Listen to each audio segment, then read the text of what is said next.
Welcome to the lecture on service marketing, and after this lecture we will be able to learn the following objectives. Understand service marketing and its characteristics, discuss about intangibility, heterogeneity, describe service quality and service design, understand the 7 P's of services marketing, explain services marketing mix, and differentiate between goods and services. Concept of services: activities, benefits and satisfactions which are offered for sale or are provided in connection with the sale of goods. The defining characteristics of a service are intangibility. Services are intangible and do not have a physical existence. Hence, services cannot be touched, held, tasted or smelled. This is most defining feature of a service and that which primarily differentiates it from a product. Also, it poses a unique challenge to those engaged in marketing a service, as they need to attach tangible attributes to an otherwise intangible offering. Heterogeneity, variability.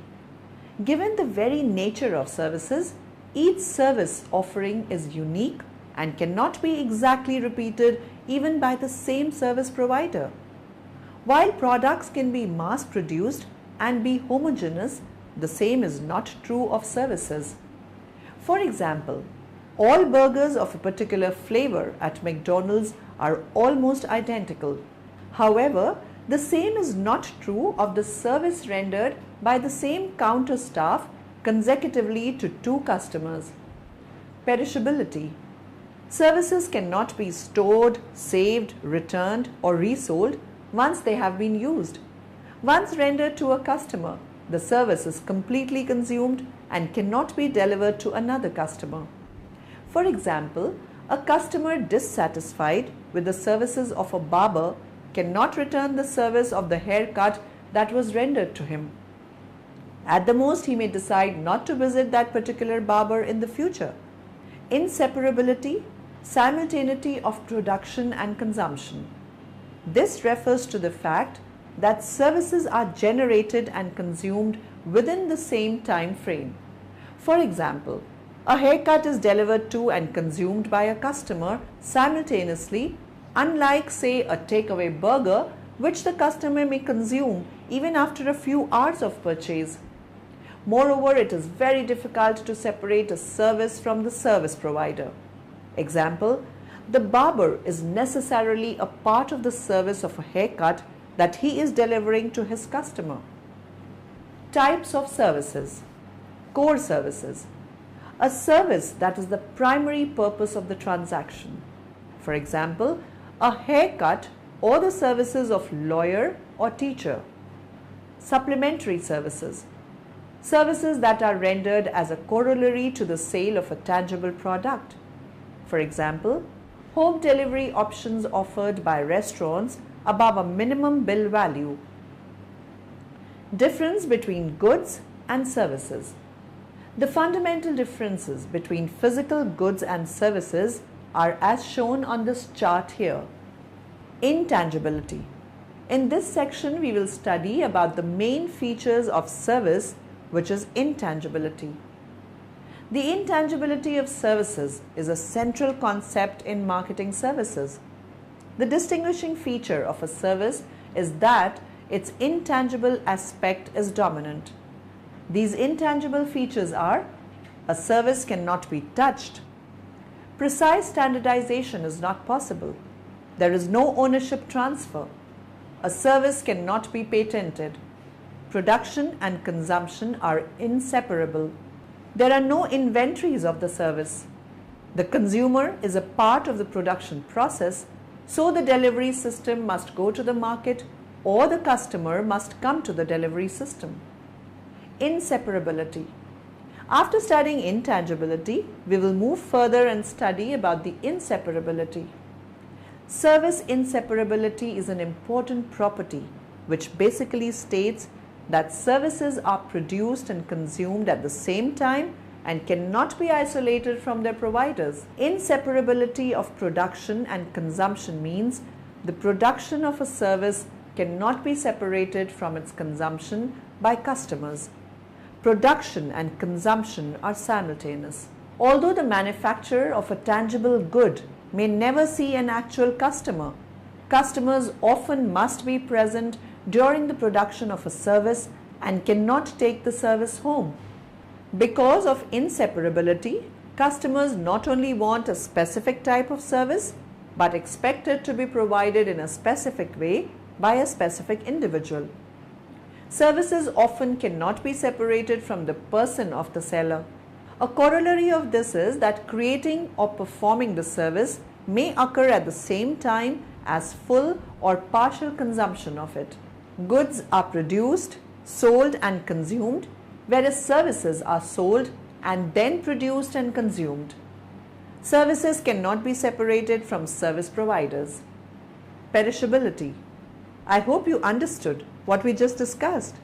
Now we will move further and study about perishability. Perishability refers to the fact that services cannot be saved, stored, resold or returned. A seat on an airplane or in a restaurant, an hour of a lawyer's time or telephone line capacity not used or purchased cannot be reclaimed and used or resold at a later time. Perishability is in contrast to goods that can be stored in inventory or resold another day or even returned if the consumer is unhappy.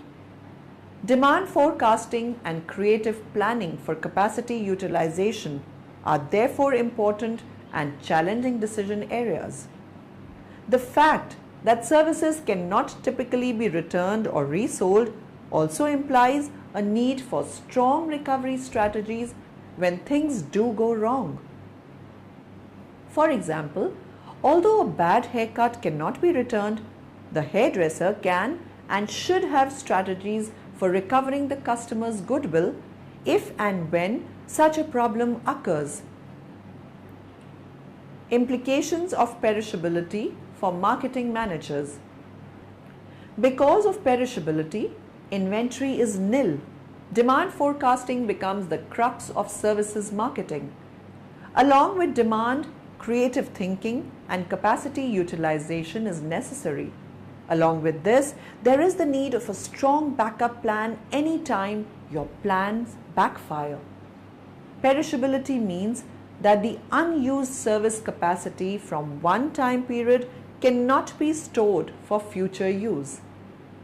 Service providers and marketers cannot handle supply-demand problems through production scheduling and inventory techniques.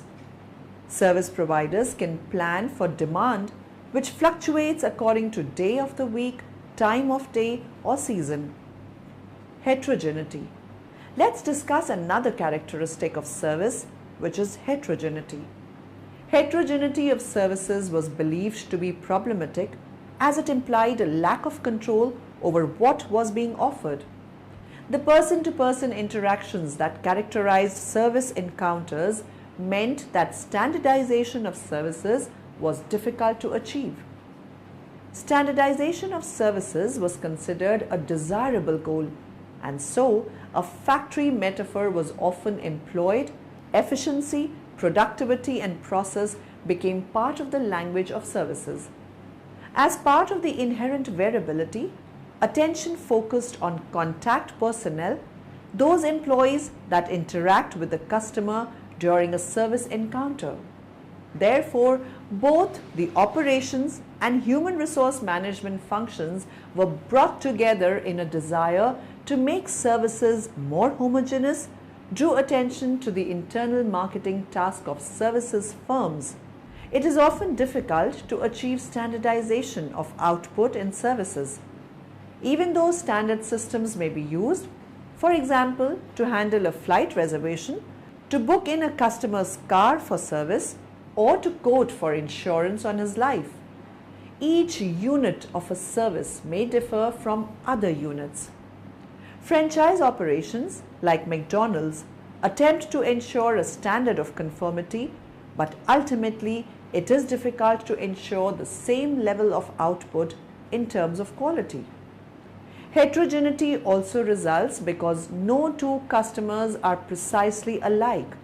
Each will have unique demands or experience the service in a unique way. Thus, the heterogeneity connected with services is largely the result of human interaction. Service quality. Now we will move further and study about service quality. Service quality is taken to be that which is perceived by customers when comparing their expectation of a service with the actual service performance. So they were developing models of perceived service quality. Given this basis, research concentrated on identifying the influencers or determinants of service quality, including the factors that drive customer expectations. Perishability offered their GAPS model of perceived service quality, a model that has been reproduced in most services marketing texts in the following 25 years. Like Grand Ruse, it has a focus on the gap between expected service and perceived service and on what are the antecedents of expected service. However, Perishability go on to identify 4 further gaps that in combination contribute to Gap 5. They are Gap 1, Customer Expectation Management Perception Gap.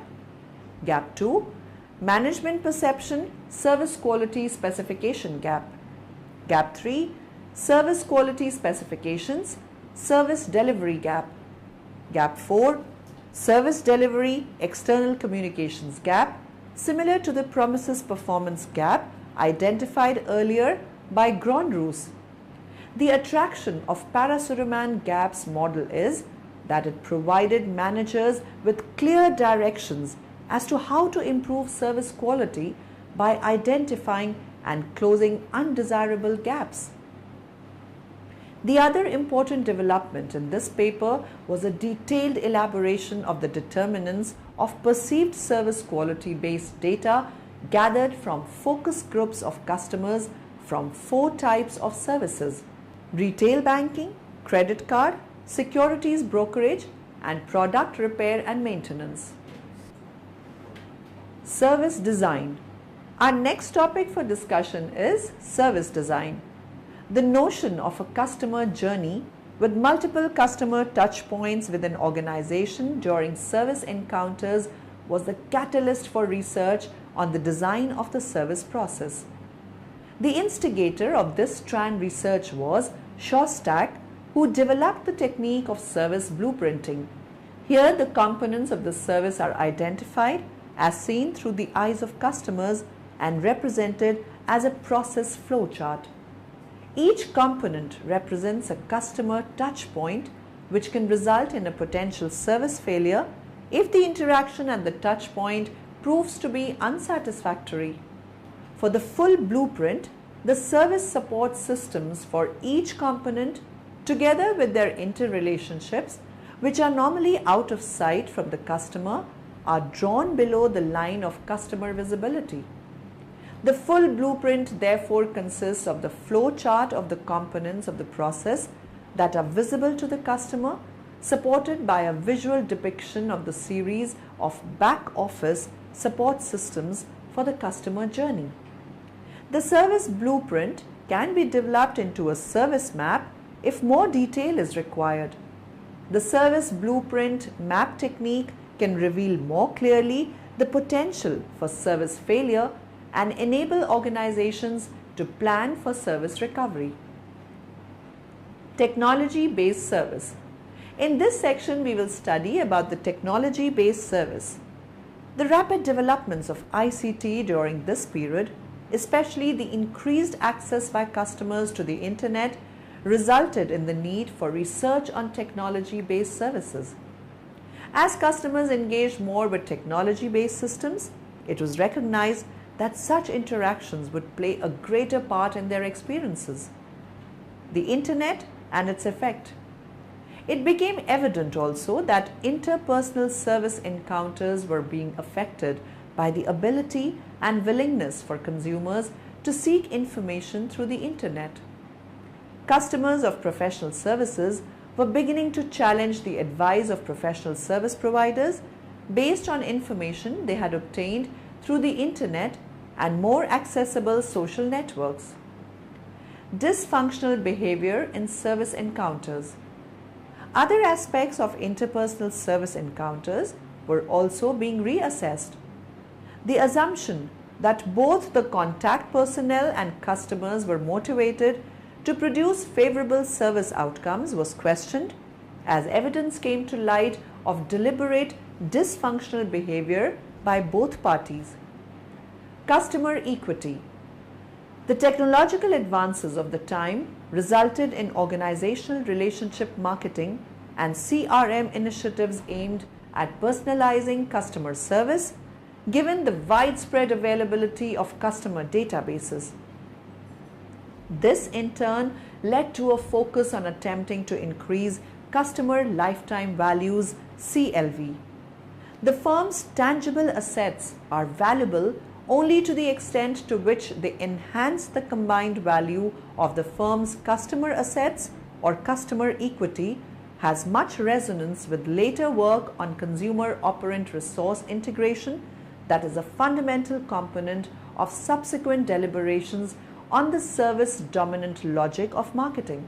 E-service. For many of the reasons above, e-service became a central element of the strategies of a large number of organizations. This is underpinned by how service is to be delivered through the World Wide Web. Services marketing mix. I hope you understand what we just discussed. Now we will move further and study about services marketing mix. Marketing mix is the key concept in the marketing task, a selection of services developed to offer customers a choice within a particular range. Marketing mix helps to position the library or information service very firmly in the perceptions of their communities served, the wider community for the public library, academic community for the academic library, or the clients and customers for the business or specialist information service. The factors of marketing mix are divided into four main parts: product, distribution, price and promotion. The 7 P's of services. Marketing services are very different from products. 7P frameworks is one of the most popular frameworks for deciding a marketing strategy, right from strategy formulation to actual implementation. Product. A product is anything that can be offered to a market to satisfy a need or want. Place. It represents the distribution channels that an organization utilizes to convey its own physical products or services to the end users. Price. It is a flexible and dominant element which determines the revenue, profitability, market share for the organization. From the customer's viewpoint, price is a determinant factor because most customers, depending on their income level, consider the price before they purchase the product. Monetary price implies the payment of certain sum by the customer. Promotion. This involves the communication that marketer engages in with the customers in order to acknowledge the product. People. They are the staffs who occupy the key position in influencing customers' perceptions of product quality because of the simultaneity of production and consumption and services, the continuing education. Physical evidence. It is the environment in which the service is delivered and any tangible goods that facilitate the performance and communication of the service. Customers look for clues to the likely quality of a service also by inspecting the tangible evidence. For example, prospective customers may look to the design of learning materials, the appearance of facilities, staff, and so on. Process. Process means procedures, mechanism, and flow of activities by which a service is acquired. Summary. Now in the end, let us summarize what we have learnt in this lecture. The perceived service quality concept suggests that the service quality perception is formed by the disconfirmation between expected and experienced service. Economic history tells us that all developing nations have invariably experienced a shift from agriculture to industry and then to the service sector as a mainstay of the economy. Services are essentially intangible. It is often not possible to taste, feel, see, hear or smell services before they are purchased. Heterogeneity of services was believed to be problematic as it implied a lack of control over what was being offered. Networks of relationships and interactions include those that occur with employees within an organization.